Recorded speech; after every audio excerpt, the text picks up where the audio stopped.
Welcome, everybody. Thank you so much for being with us. What an awesome group of folks we have on a late Friday morning, early Friday afternoon. We'll get started here in just a couple of minutes. As folks are joining, we would ask that you introduce yourself in the chat with your name and organization so we have a sense of everybody who's with us today. We will get started very shortly.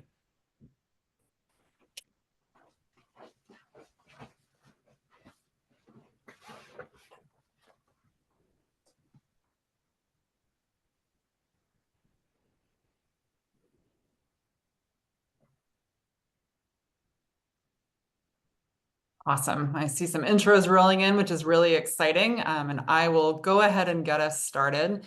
Again, thank you so much to everybody for being with us. My name is Alex Swartzel. I use the she, her pronoun series. I'm the managing director of insights at Jobs for the Future Labs, which is the R&D engine of Jobs for the Future. And it's a real honor to have the opportunity to help lead the launch of JFF's Center for Artificial Intelligence, which we kicked off just a little over a year ago at JFF's Horizons conference. During that time, we've been so excited to have the opportunity to dig into some really big questions around how AI is poised to potentially accelerate equitable economic advancement if we can get it right, including how AI is reshaping jobs and skills, use cases for AI that are particular in the education and workforce environment, as well as bigger public policy and societal questions that we're all wrestling with, I know, as we think about the impact of this new technology. One of the questions that has been really personally tugging at me over this time, and something that we've been spending a lot of time thinking about, is the potential impact of AI on the early career. It's starting to be the subject of a lot of attention, and one that we think opens up a tremendous amount of opportunity, particularly for models that combine work and learning in innovative ways, like the model of apprenticeship. I could not be more excited today to be joined by my colleague, Krysti Specht, who is in our Center for Apprenticeship and Work-Based Learning here at JFF, who is going to moderate an incredibly exciting fireside chat discussion with some of the leaders and participants of the work at Miami EdTech. So Krysti, let me turn it over to you.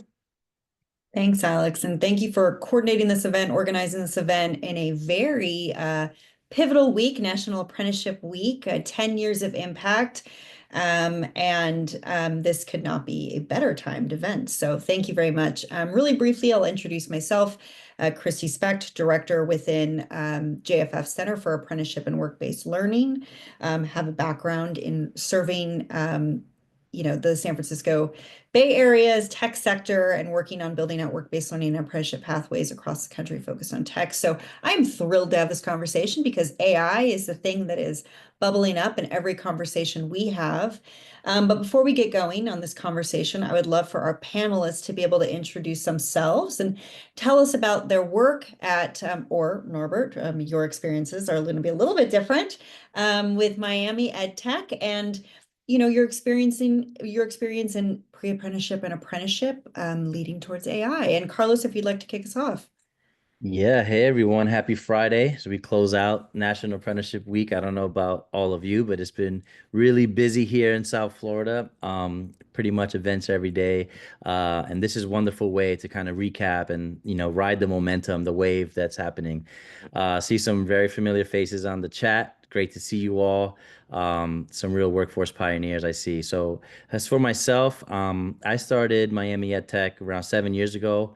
Was a fifth grade teacher in New York City. Went through a program called the New York City Teaching Fellows and really inspired me to build a model around how we train and provide professional training to teachers. And so the entry point for Miami EdTech was to help create professional development and experiences for teachers to help them bring all of this emerging tech and industries into their classrooms, right, as early as we can in the funnel.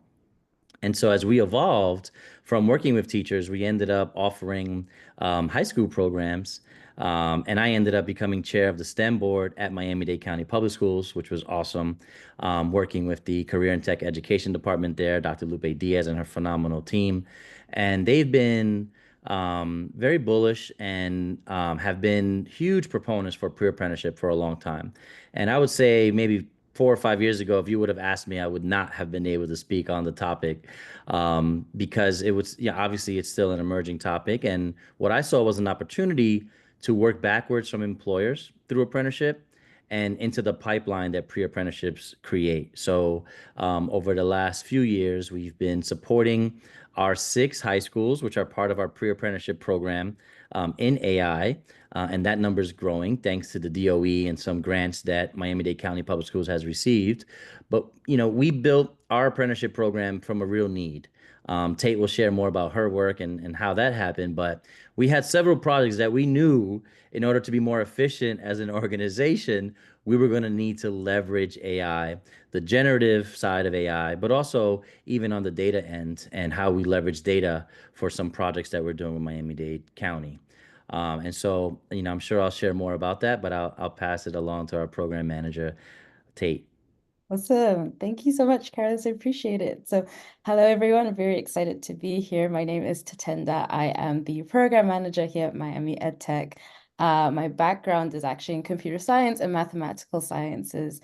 And so it's very awesome for me to actually be speaking on apprenticeships because I've been able to actually see hands-on what it's done, working with various employers with one of the projects that we've launched. And kind of as Carlos was kind of hinting at a lot of different projects that we wanted to dive into, were very exciting, but then we just lacked that bandwidth and we needed someone that we were going to build up into that career that we were looking for, or into that position especially. And so I'm very excited to be here and to speak on my experience, even as a journey worker, but managing the programs at Miami EdTech. And with that, I'll actually hand it over to our apprentice, Norbert. Hello, everyone. Um, yes, so I graduated from Southeastern University in Lakeland, Florida, and I'm very happy to be part of a wonderful organization in Miami EdTech as an AI apprentice, because before that, I had no idea how to step my foot into tech, and I really wanted this opportunity to engage in AI because I had before joining, I had no idea what AI can do until joining Miami EdTech. So great opportunity. Thank you. Thank you, all three of you, for being here and for having this conversation. I'm so excited to learn more from all three of you. So let's get moving. This question is for Carlos and for Tate, and for both of you. This is going to be a little bit of a series of questions here, but we're going to anchor in your apprenticeship program and your pre-apprenticeship programming. So what led Miami EdTech to create a registered apprenticeship program? And tell us about your process to kind of getting there, to getting the occupations in place and launching. So it really started part of my work here. I'm also an adjunct professor here at a local college at Miami-Dade College, and I was part of the related training team, right? So as an adjunct, a lot of the students that I had in my classroom were doing RTI with me for their IT help desk and other like IT related roles. And I had one student in particular who I remember, we chatted and he shared a little bit about his journey. And then he said, yeah, and I'm an apprentice and I'm learning XYZ. And I said, wait, an apprentice?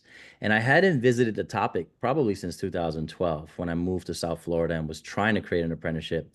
But the occupations weren't as long and as detailed as they are now, thanks to a lot of organizations that have helped create standards, helped evangelize IT. And so when I learned from him and he shared some of his challenges as an apprentice, but also the benefits, it led me to want to learn more and dig in.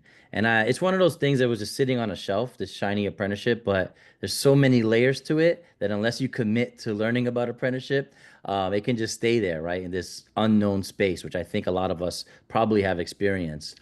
And so, one thing led to another. I ended up in conversations with our local apprenticeship training representative, Lorena Vasquez, no relation. But Lorena was able to really guide us. And as we started to learn more and more, and preached about it, we said, Tate and I got together, said, I think we should just go ahead and create a program. Yeah.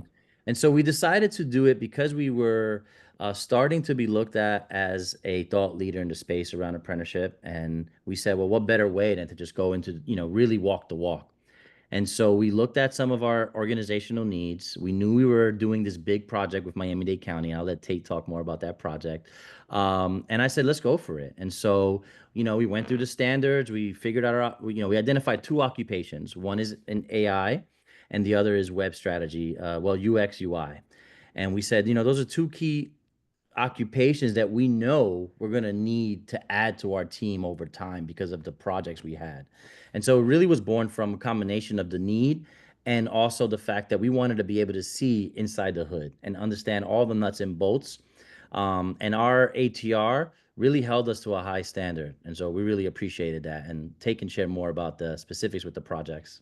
Right. Yeah, absolutely. And so, as Carlos was hinting to, so one of the projects that we actually are working or have officially launched is called Workforce.Miami. And so the whole goal is really one to be able to uplift Miami, especially connecting employers with job seekers, because what we saw is that there was a very big gap in talent.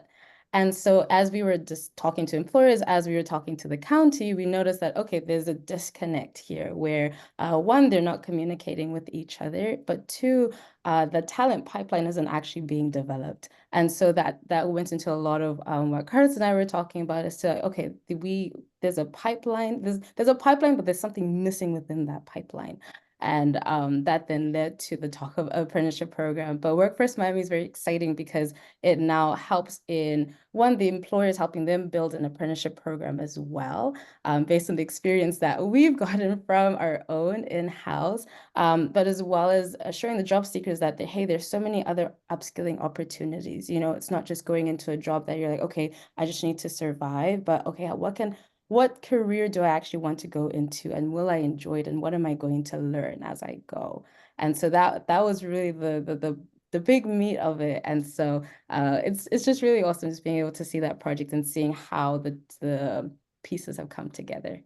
That's fantastic. And tell me a little bit about the program too, right? Is your apprenticeship program connected to your pre-apprenticeship programs, right? Do you seek your candidates directly from pre-apprenticeship programs? How do folks move between? Yeah. And is your program, hourly or excuse me, time-based, Yeah. competency-based?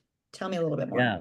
So in the process of developing our program and realizing that our ecosystem really was lacking kind of an apprenticeship pipeline, as Tate mentioned, we decided to make our program a multi-employer program. So our program is multi-employer with it's competency based.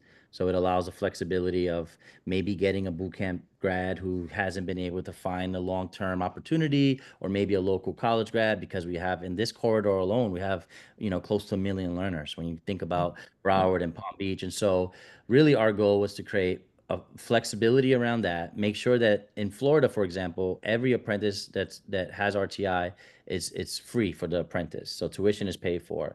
And so we really have been intentional about making sure apprentices can earn college credits, get paid a living wage, and through the partnership with the county, we're able to bring employers to the table who historically have said, no, apprenticeship is not for me, because some of the stigmas that we've seen with apprenticeship over time.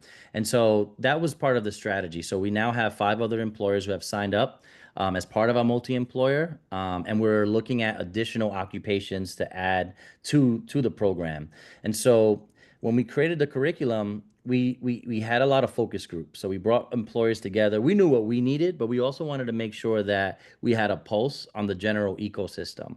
And what we didn't want to happen was kind of what I felt happened with computer science, that computer science equals coding. And I really wanted to make sure that AI did not equal ChatGPT. And so we had to make sure that when we built out the curriculum, not only did we think about those generative tools, but then we also thought about the data science layers, how to navigate data. And I'm sure Norbert will talk a lot about his data fund that he has, because imagine a county like Miami-Dade, third largest school district. We have tons of data, and we're creating kind of this agent that's going to guide people in the county to find careers through apprenticeship, internships. There's a lot of data and stuff that we've worked with to do that. So, high level, that's how we've structured the program. And maybe also for folks that are on the line that aren't aware, right? Miami's had a huge come up in terms of tech jobs, tech companies, right? That has been a big, big growth over the past 5 years or so, right?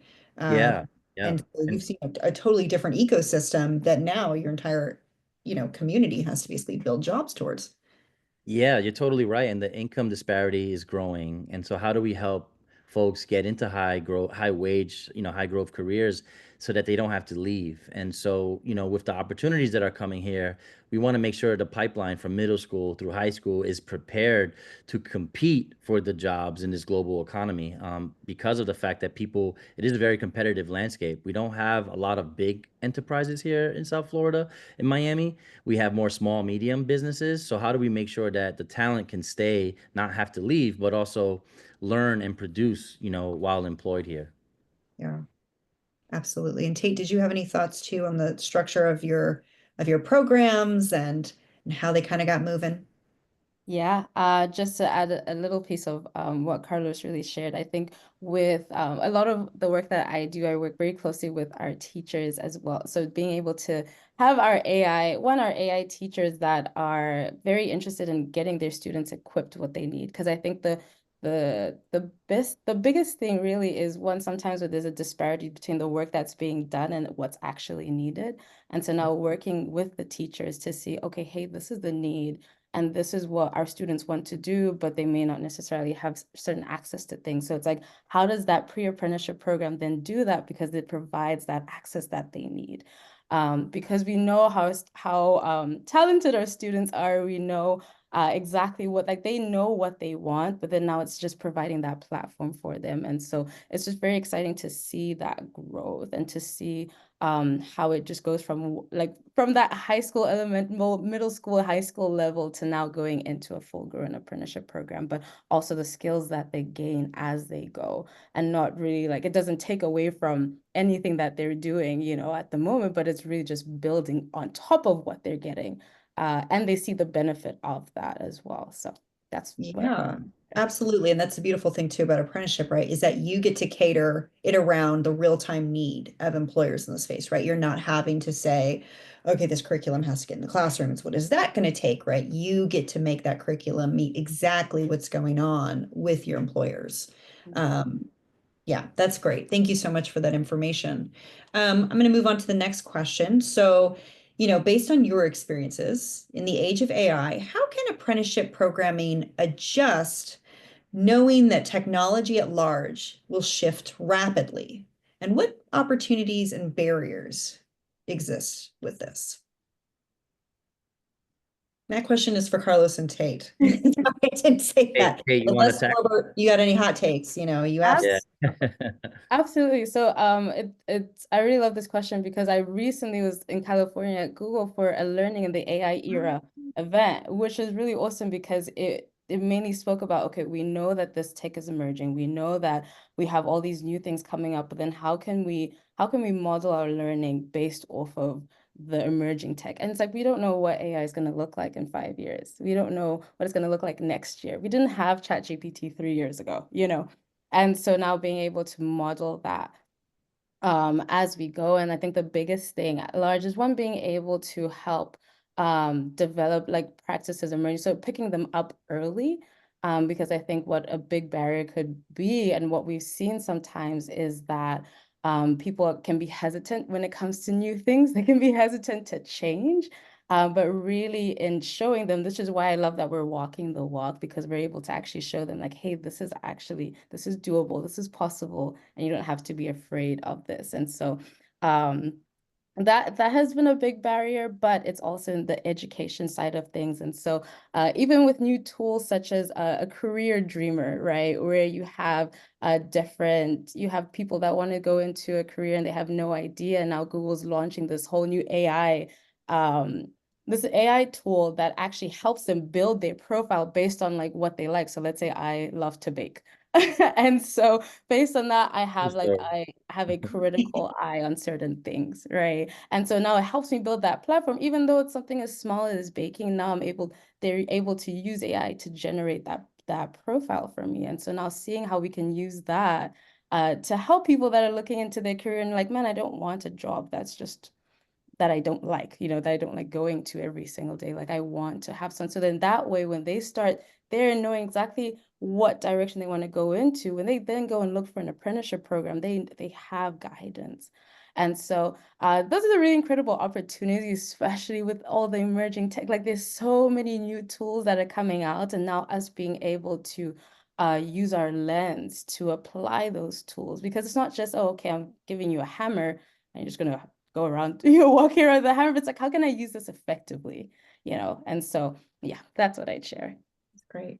I'll piggyback a little bit on that. And, it's super interesting just being around Miami, knowing what industries are, industries here that are, for example, hospitality or logistics, transportation, right? Like we have industries, every industry is being impacted by AI, no matter the role, the occupation. And it's just been funny over the past few weeks. I'll show up at a restaurant, speak with the server saying how he learned how to pass, the exam to be at the restaurant because he used ChatGPT to help him create a personalized, way to learn about all the wines that they serve. Then I was in an Uber and the driver had ChatGPT open and was asking like traffic suggest advice, and then he looked over and said, have you heard of ChatGPT? And it was just kind of funny, right? Like how it's just really penetrated. Nobody wants to get left behind. Nobody wants to get left behind. And so in our role, we have to think about those elementary school teachers, the middle school teachers, because again, it goes back to not trying to make AI equal like just to ChatGPT or a generative tool, right? So we try to focus on the cultivation of, for example, what comes out of being a good prompt engineer, right? Critical thinking skills. Sure, you can throw in a query into your ChatGPT and have it spit something out, but your output is going to be impacted by the quality of your input. And so that can be transferable to a lot of different sections of someone's day to day. And so, subconsciously or even intentionally on the teacher side, you're crafting these very strategic, critical thinkers, which I think helps in every facet of life. Yeah, and you were just kind of touching on this, right? That nobody wants to get left behind, right? Our education system, of course, has to really keep up with this, right? And I know there's a lot of research and work going on around how to make individuals AI literate in the school system. But thinking about it, Carlos, for you especially, Yeah. right, former public school teacher, right? You've definitely thought about this from the angle of STEM education in public schools. What do you think about that and how to really, what do you think about that work there? What can really be done? Yeah. What's happening? Again, a big concept around personalized learning, meeting people where they are, understanding what problems they care about, introducing AI as a tool to address, our big issues, right? And so when you're in the classroom and you introduce a topic, to be mindful of how you introduce it and why, what you're looking to accomplish with it. And so, for example, AIEDU, the folks that have a curriculum around, we did a project with them where we translated their material into Spanish. And so we were able to kind of analyze the nuances between language learners and how they approach something like prompt engineering. And so having that type of data, I mean, we're right at the front lines of this, and all of those components, whether it's cultural relevancy, personalized relevancy as a strategy in the classroom. We have to make sure we are teaching teachers how to do it, right? Not just bringing them the tools. Because I know how many times have we seen teachers be given equipment that sits on a shelf. And so that's what it reminds me of too about access to just software. It's not just that, it's also making sure that they're building in intentional training and support. Because unfortunately, a lot of times we see that teachers don't get things taken off their plate, they only get things added to their plate. Yep. And if the tool is overwhelming, right, then they're not going to be incentivized to use it. If they're not savvy to that, if they can't see that being helpful for them, they're not going to be incentivized to use it. Yeah. Yeah, absolutely. Awesome. So I'm going to move us to our next question, and I'm really excited about this one. This was one of my favorites, and Alex built this one. And I can see Alex building this one. So we're already seeing that jobs of the future will demand not only foundational AI competencies, but more specialized domain knowledge, critical thinking skills to be able to evaluate the quality of AI outputs, right? You've already alluded to that for a particular job or task. How are you seeing apprenticeship as an especially powerful way for people to not only build competency in AI, but the subject matter expertise to apply it effectively? You know, what drew us originally to apprenticeship is that it's really one of the only workforce programs that are actually extremely structured Yes. and intentional about the development of skills. Mm. And if you think about it, every workforce program should be that way. Because what we end up seeing is that sometimes when you hand off in a situation from like a learner going into a job environment or work-based learning environment, you tend to lose visibility on the progress of that learner. And you kind of say, hey, how's it going? Things good? You like it over there? But that's not really specific, right? Like, what does that mean? And so you end up creating a lot of gray areas of programmatic kind of quality. And so apprenticeship, here are your standards. Here are your competencies. Did they accomplish it? Who's going to tell you? The only way of to know if someone learned something is if can they do it. And Yes. so watching Norbert's ability to learn and execute with Tate, I mean, they live in a binary world anyhow, right? Like, so it's gonna, if you press enter and it doesn't work, the computer's giving you feedback directly. But there's skills that are gonna be learned along that way that we need, that's gonna impact our business. So like, if we can't get an AI agent to work and process the data we gave it on our website, the county won't be happy. So Norbert inherits that pressure of making sure that the learning meets kind of like a business goal. And so that's where like that merger happens of on the job training. So could he do that in a classroom? Could he do that with his, study group in a boot camp? Sure thing. But that pressure just adds that additional layer of on the job training, creates more relevancy for him as an adult learner, and it helps us make him feel valued as part of our team. Oh, absolutely. Tate, do you have any thoughts? Yeah, I think on just adding to what Carlos shared, when it comes with that added pressure of okay, they are actual stakeholders that I'm working with, comes that level of responsibility as well, in actually wanting to expand your learning too. And so I know that Norbert could definitely share a lot about this, where there's so many different projects that we'll work on together. And he'll be like, okay, here I'm stuck, and then so I'll be able to guide him, but it's like, okay, now it's time to let's use your thinking cap. Let's see what we can do and work with. How can we build this Not the out? How can thinking we cap. learn this? And I think that's the best part about it as well, where it's like you learn and you're able to apply what you've learned versus just like putting it on a shelf and then it's like, oh, okay, maybe I'll use it or I'll never use it again, but actually being able to see it in real time, how it's actually able to add value. And so I just think that's really wonderful to have that hands-on, like boots on the ground. I'm learning this and I'm applying it, and there are actual direct stakeholders that are seeing my growth and my learning. Like we see it in-house, but then also allowing the stakeholders to be able to see that as well is really awesome. Yeah, apprenticeships are rooted in quality and rigor, right? Quality and rigor, the two baselines of that. And also like hearing you say that, I think something we don't think about enough is that apprenticeships also teach us how to teach. Right? They teach us how people learn, and they teach us how to teach to how people learn. That's not in a classroom necessarily, right? It's you're doing it on the job. How are you going to actually learn how to do that on the job and activate it on the job? Not just practice it in a classroom, right? Like, okay, I got an A. It's about how am I going to adjust, be malleable to the workplace, all of those pieces. So thank you for that. Carlos, did you have anything you want to add? Yeah, just to echo, one of the key differences between internship and an apprenticeship is that intentionality around the occupation, those competencies that make up an occupation. Because if you are for too long, we've relied on, okay, yeah, that's going to be great because you'll put the name on the resume. And that's not cutting it anymore, especially for Right. folks from underserved backgrounds who, just a name is not going to be enough for them. It's the intentionality of the skill development. So yeah, I love the way you mentioned the quality and rigor. Absolutely. Right. And so many people have names on their resumes now, right? That also is another piece of it, Point. right? Point. These Yeah. names do carry, but what sets you apart? Right. Absolutely. So thank you for that. Now, Norbert, you get to shine. It's your turn. You've hung on patiently as we've adequately geeked out about apprenticeship. So we'd love to hear more about your experiences as an apprentice at Miami EdTech, and tell us about your background, what led you to apply to this program, and you know, anything else that you feel is notable about this experience. Yes, absolutely. I'd love to do that. So after graduating from university, I had a hard time finding work, even in my field in video production. I was working in logistics full time.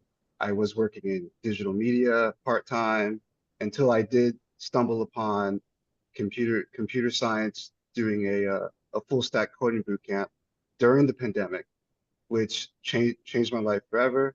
And then from there, I definitely wanted to further my computer science knowledge by joining uh, Miami EdTech as an apprentice in order to grow in the field in tech. And to share my experience with that as an apprentice, I learned a vast majority of things doing many projects involving data, AI, as well as even other things like robotics and VR. Norbert gets to tinker a lot. We're a tinkering organization. We have to Yeah. test things out Yeah. before they make it to the classroom. And so I think that, not to cut you off, Norbert, but I just think that you called out some cool things there. So maybe you want to talk about some of those experiences, maybe with the Arduino. Yeah, please do. Yes, yes. So the Arduino is it's a sensor kit, and what we did was we used our creative minds, and we used a robotics kit called the Infinito, which is the build it yourself go-kart. And then once that was built, we were able to mount the Arduino sensor kit to make the Infinito semi-autonomous. How do I get one? We might know somebody. Do you know a guy? Awesome. That sounds fantastic. That's such an incorporation of so many useful skills, right? All in one particular activity or one particular product, right? That's so incredible. So Norbert, for you, how has this been for you? How have you enjoyed? I mean, no pressure to answer this question, right? Have you enjoyed it? It's okay, right? The safe space. How has this been for you? And also, what advice would you have for people that are trying to build something like this, as an apprentice? What advice would you give others who are thinking about building this type of program? I would tell them to definitely be prepared to get your feet wet and look into a variety of different technologies based on the program that you want to join. So if I went back in time to my past self, I would say definitely look into AI with ChatGPT, OpenAI, and Python and other technologies. That's great. And are you enjoying yourself? That's what I also want to hear. Are you enjoying the learnings? Are you anything you have to say there? Yes, I'm definitely enjoying myself. So last week I was so excited to also not just work for the chatbot for Workforce Miami, but also work on the AI agent slash chatbot for GoSprout.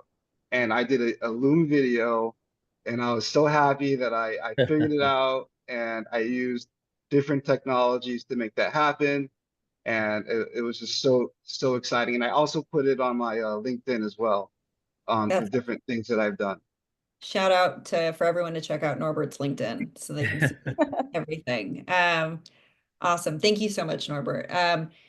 For all three of you, what role do you think apprenticeships have in driving equity, right? In technology workforce and workforce development at large, right? Do you see apprenticeships as a great equalizer? Yeah, It. yeah. I mean, All three of I you. would say, learning is extremely underappreciated right now. And when employers hire, the second component of hiring is developing. And we don't see that enough anymore. I think we want to see employers want to hire top talent. They want to hire people who have already, preloaded skills to come right in from day one. Um, and what we see with apprenticeship is that it allows employers, if we look at the employers who are using apprenticeship, these tend to be model companies, right? They have great work-based learning programs, but they also value the investment in their people. And I think that there's a reason why the apprenticeship, those who stay on after apprenticeship is 90%, 91%, right? There's loyalty there because, we are intentionally working and supporting Norbert, and we'll be really excited if Norbert decides to stay afterwards, right? Absolutely. And so what we see when an employer creates an opening without the criteria for that opening, that's how we level the playing field. So when you say, we are here and we're going to hire you and train you, it's a win-win for the community. It's a win-win for economic mobility.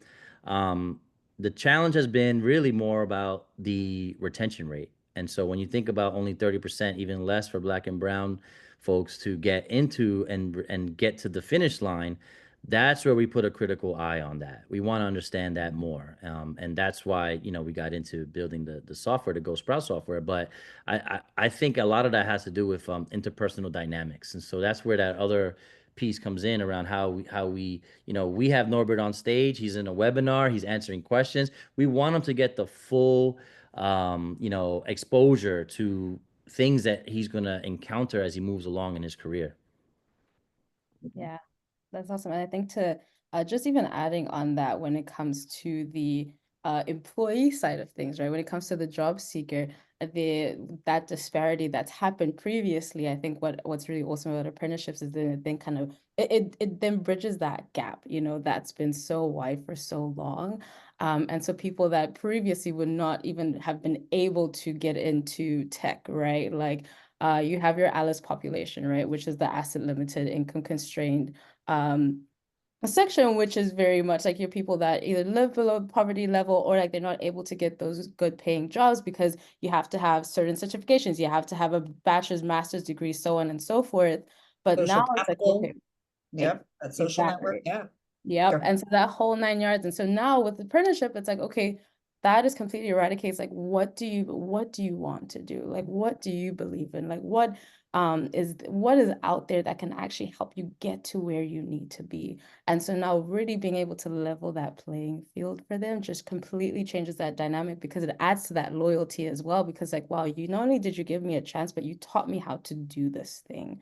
And now I'm not only going to bring other people with me, but I'm going to help in developing and excelling wherever I am. And so I think that is really, really key when it comes to just that like advancing that equity, especially seeing it now and seeing how it's going to continue to grow, but it requires a lot of training and a lot of training from, of course, the employers, but having the job seekers that are open to doing it. So Absolutely. And I think one of the beautiful things too of the future is that like the Norberts of the world will one day be in another place, right? That they'll be working somewhere else potentially one day and they'll know I went through an apprenticeship program and it helped me in this particular way, right? exactly. And think to themselves, I want other people to have that opportunity as well, right? That this is not, it really, it carries on that culture of support, of being human, of learning, of access, right? All of those equity drivers. So that's a great response. Norbert, did you have anything you wanted to add to that? Oh, certainly. Yes.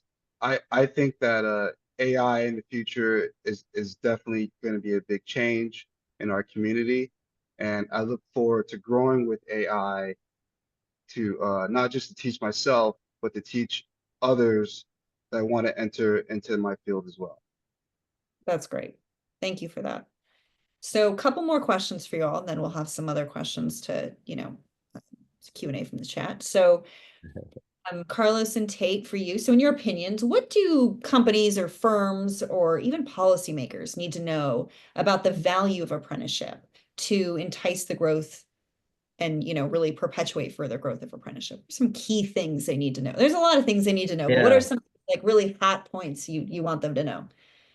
No, I think that when we talk about the data, it speaks for itself. When we look at under the hood, the fact that you have this intentional training experience where you're creating the loyalty and the business is able to not only impact in terms of the culture, but also the bottom line, right? As you get a more well-trained employee in less time than it could traditionally take, there are a lot of benefits to that for our economy. And so I think over the last, couple of a few administrations, this has been a pretty bipartisan topic, right? Like the fact that workforce isn't critical and that we're facing the skills gap, it creates an urgency to explore new ways of managing experiential learning, of making sure that we aren't just relying on schools to prepare for environments where when they graduate, something new is there, right? And so the only way to do that is working backwards from the employer. So a lot of the incentives that have been put out there that I know a lot of entities have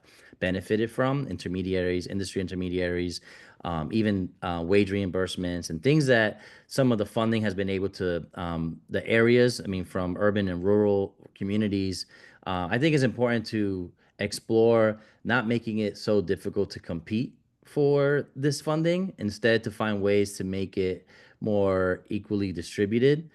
Because a lot of times when these grants come out and policies are created, it's hard for entities that are really on the front lines to get to that funding. And so I think that's those are some things that come to mind in terms of like policies and how to help level the playing field. Yeah, I think just adding to that, something that I find really interesting is that even though we know the value of apprenticeship programs and we understand in depth, there's almost like the people aren't really, they don't know about it. And so I think what we'd love to see, especially from different firms, different policy makers, is really being able to push it a lot more.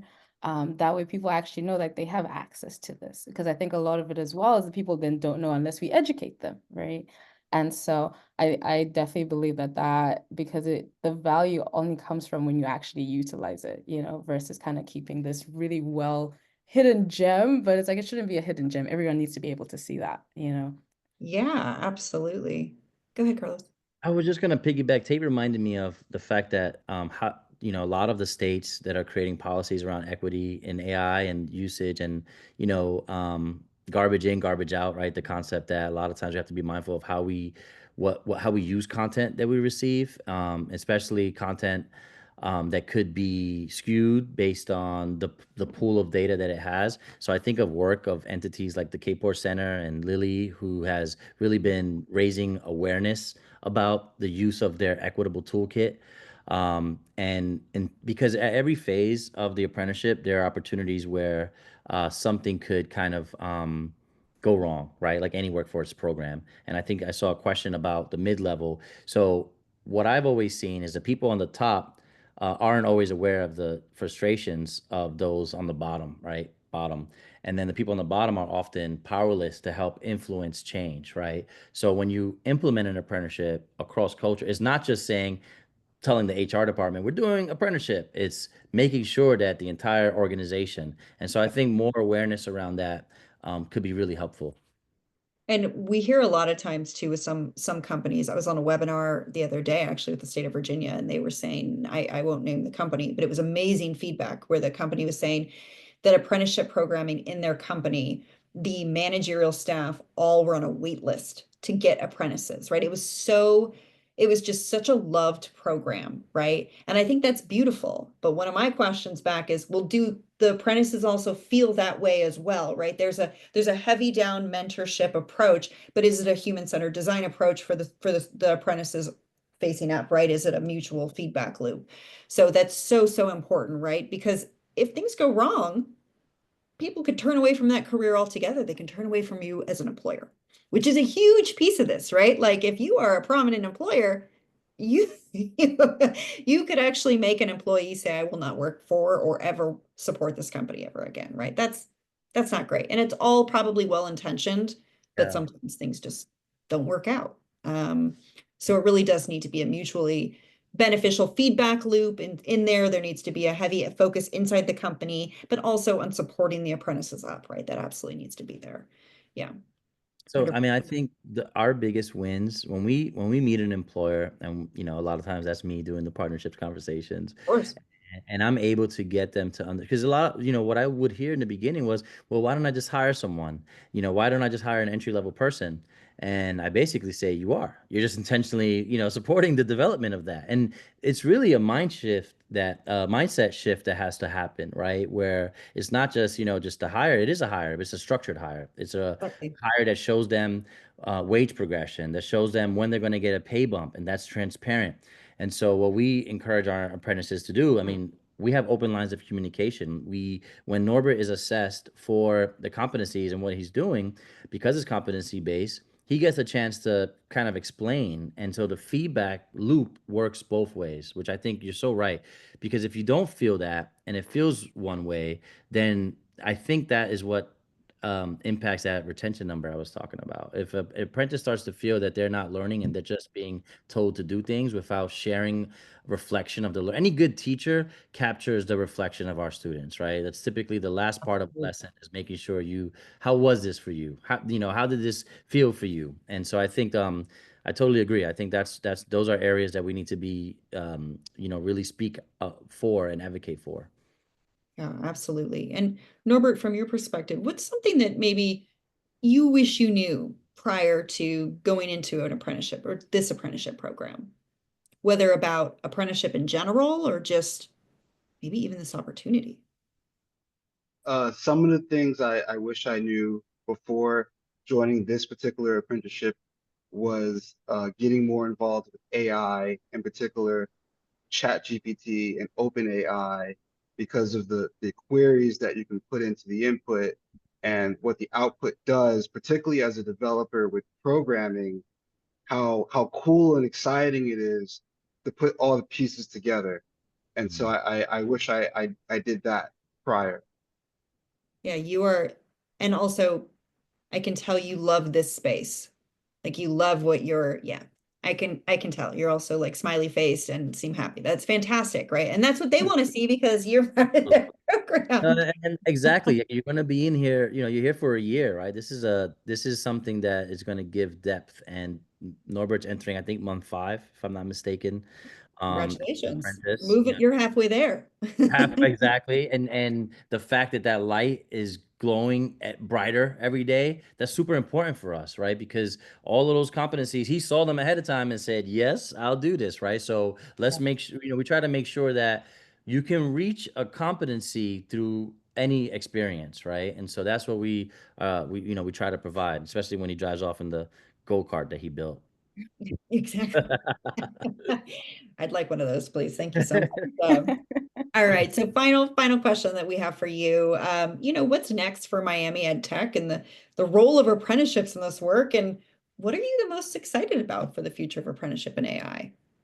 This week, having National Apprenticeship Week, Miami-Dade County, at FIU, bringing together union and non-union, and I could just tell the energy was palpable. Like the fact that folks were just saying, finally, the word is getting out there, and the Mayor Cava, using her platform here with the county to say we want to be an apprenticeship first, county, to make sure that employers are aware, because usually the challenge is the knowledge gap. So Yeah. we're able now to reach more through the county platform, and we're so excited because I think the gap, once people start to learn, oh, that's what that was the whole time, I think we'll be able to get over the hump and build out a community here where apprenticeship becomes norm, just like some of the alternative ways like boot camps, and that's our vision. Yeah, no, and just to add to that, I think one, being able to directly see the talent gap being bridged. I think that's what I'm most excited about, seeing it from the high school level, seeing the students get so excited about learning to the point where they're like, I just want to keep going. And they're going with the same organization and seeing how the employers are also just excited to see, wow, that person that I started with in that high school has now leveled up to that point where they're actually helping other people, where they're someone else's journey worker now. And then it just kind of keeps building like that. So one, being able to see that, I am just most excited about, really, and helping them navigate through that. One, the teachers as well as the employers, and being their support on that front. That's great. Thank you all so much for this conversation. So I appreciate it. I've learned a ton and loved hearing this energy. And you're right. There's something too, Carlos. I don't know. We had a recap this morning about NA, right? Our team sat down. We were like, how was NA? Which acronym I'll never get. Hey, but here it is. NA 2024. How was that? And this year it felt like yeah. things were moving, right? In many years past, I felt like I was shoving truck up ahead, right? This year didn't feel like that. It feels like there has caught fire. And I think that's so exciting. And we want to, of course, see that momentum continue forward in all different municipalities across the US. So congratulations on your work and please keep going. I'm so excited to learn more. And for the audience, please, if you have any questions for the group, please put them in the chat. I have one question that I'm going to lift up to you all. as people are putting their questions in. But one question that I have is around the potential of AI to disrupt, right? Early career and early career on the job learning. How has this shown up? Are you seeing this? Are you hearing this in your interactions with employers? Yeah, I mean, I think the different employers we work with, I think of one who basically is a consultant for basic provides AI as a consultancy, business model is going to be different from the marketing company that wants someone who can create the best, captions and look at data and create a social media plan using, right? So like I think you're going to see every business has a use case and they're different. Someone, I think, as part of the question, someone talked about it maximizing or at least optimizing efficiency. So we internally have a chat GPT that we keep fed with our data, with our newest partners. So we have one that is a shared company GPT where no one has to track me down, chase Tate. We can be like, oh, let me just ask it into the GPT to make sure. So I think that's important because it's lessening the amount of time to be productive, and I think JFF one of those. So, if anyone comes knocking, that sounds fantastic. Norbert, the next project. No, but That I sounds think amazing. yeah, and I think that's where we're heading into. We have to kind of decentralize. I think that's the beauty of what we're doing with that is decentralizing kind of like the knowledge holders and creating this super speed, ability to get answers faster. So that I think any industry wants that, right? Any industry wants that. And if an apprentice is able to, if Tate's not available, if Norbert's able to go into that and refine it with a question or a query that he's looking for based on the project he's on, we want that to happen. We want him to reach his competencies. If he finishes his competencies in 8 months versus, when it's for a year, that means that he's ready. That means that, we achieve success for him, for us as a business. And so I think that's really our goal. Yeah, that return on investment is presented sooner. That's what that does. Yeah. Yeah. So we have a couple questions in the chat. So I'm going to read those to you. So you've talked about how companies can treat apprentices like regular employees and don't focus on development. And that can make sense because people in the industry may not be teachers and may not know how to teach, right? So how do you teach companies how to teach and how to mentor, how to use good pedagogies, and how do you get companies to value that new type of work responsibility? Not every subject matter expert is equipped to be a good teacher. And we see that happen a lot in the trades. We see that, again, that retention rate is low for that very reason. A lot of the interpersonal dynamics of what it means to be someone's mentor. And so what we're seeing is an uptick on specific training programs to be a mentor, to be a journey worker, and really honestly to be a good human. I think the one thing about being vulnerable as an apprentice is the lead learner, who's the journey worker, could be just as vulnerable, and you learn and accomplish way more with that. And so I don't know, Tate, if you want to talk a little bit about that, because I think Tate naturally has it. Like she's gifted at just the communication and caring about any person who enters our spectrum. But I don't know if Tate wants to reflect a little bit about that and what she's seen. Yeah, absolutely. So I think just basing it off of what Carlos shared, really when it comes to that teaching aspect, it's you have to be very intentional because I think there can be a level of intentionality of like, oh, I just have to do this thing and I just have to give them work. But that intentionality of like, okay, when Norbert gets stuck, right, on something and then he's like, hey, can you help me on this? I'm like, oh, okay, give me a couple seconds. And so as I'm trying to figure it out as well, and just that openness of like, okay, we're gonna actually learn this together. Because it's like, even though I'm upskilled, even though I have my certifications in AI, in Azure, as well as like data science, it's still the things that I'm still learning. I don't know everything. And I think that's the openness that we have between Norbert and I is like, okay, I don't know everything and you're learning from me. And so we're gonna actually learn and grow together. And I'm gonna help and lead you in that aspect. And so I think that's something that could be easily missed. And like, okay, I can't be equipped to be a journey worker because I don't know everything. So you don't need to know everything, but you need to be equipped enough to help guide and lead them. And so I think that's really the biggest thing in being a great guide, because a lot of people are missing great guides. They're missing great mentors and they're missing great leaders, hence why they're not learning. So yeah, that's what I want to share. No, thank you for that. That's fantastic. And we have time for maybe one more question and want to pose, in your experience, what motivates employers to commit to AI technology-based apprenticeships, right? Do you have any hooks that you use or secrets that you share? Secret sauce, as I like to call it. You know, we honestly, you got to make the process easy. It's one thing to do the training, make it digestible, accessible. But one of the big challenges right now that we see, right, is the paperwork, is a lot of administration, the compliance component. I mean, that's what led us to build Go Sprout. But I think that we have a landing page that has a lot of let me take one step back. We also host apprenticeship accelerators. So the DOL has done apprenticeship accelerators. We try to meet people where they are with their interests. Most of the folks who come to us and ask about apprenticeship are coming from a place where they're like talent pipeline challenges. And so that's a really organic place to say, hey, well, this is how this works. Especially like what we're doing in Miami-Dade County, we owe a wage reimbursement. So employers, if you are in it for the talent development, great, the model works. If you're in it because you want to save money in your talent development and you can get 70%, up to 70% wage reimbursement, that's the other, kind of carrot. So I think you have to kind of understand the motivation of that employer and basically meet them with those benefits. Absolutely. Tate, any thoughts? No, he hit it on the nail. That hammer you were talking about. The hammer I was talking about earlier, yeah. Yep. Yeah. I mean, absolutely right. And every employer is different. Every single employer is different, right? There's no one size fits all of how you approach employers and talent demand, especially in Miami, right? Like we see this across a lot of metropolitan areas, right? They're like, well, there's talent. They're everywhere, right? Why do I have to like train people up? Okay, well, you and everyone else are chasing the same people, right? All of you are chasing the same people. That talent pool is this big. You're all chasing everyone. Why don't you grow that talent? They stay in your company. They'll be there a long time, right?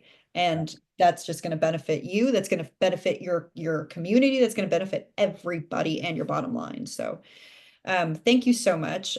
We are going to wrap up. Alex, are you closing us out or am I closing us out? I'm happy to do so, but thank you. I want to just thank this panel. And if everyone in the chat can also do the same thing, I don't know if you can even clap in the chat, but I'm doing it. I'm clapping on their behalf. Yes, right. Thank you so much. And also thank you, Norbert, for being here and sharing your experiences. That's so valuable. Alex? Yeah, I'll just echo everything that Krysti said. And I will say nothing is more fun, or very few things are more fun than listening to people like Krysti, like Carlos, like Tate and Norbert talk about their excitement around this model. I get excited every time we do it. So I'm just really, really grateful that we have the opportunity to dig into this really fascinating intersection between how a work-based learning model like apprenticeship is able to transform people's work and learning experience in the age of AI. And we will be following Carlos and team for a very long time because they are real pioneers in this work. So I'm just a lot of gratitude for everybody on the call and for everybody who is able to be with us this morning and this afternoon. Shout out to JFF for organizing and really keeping this front and center for all of us in the workforce world. So thank you. Appreciate you all as well. We're happy to do it. Thanks for your leadership. Thanks again, Krysti, for great moderating, and hope everybody has a great rest of your afternoon and a great weekend. Thanks, everyone. Great chatting with you.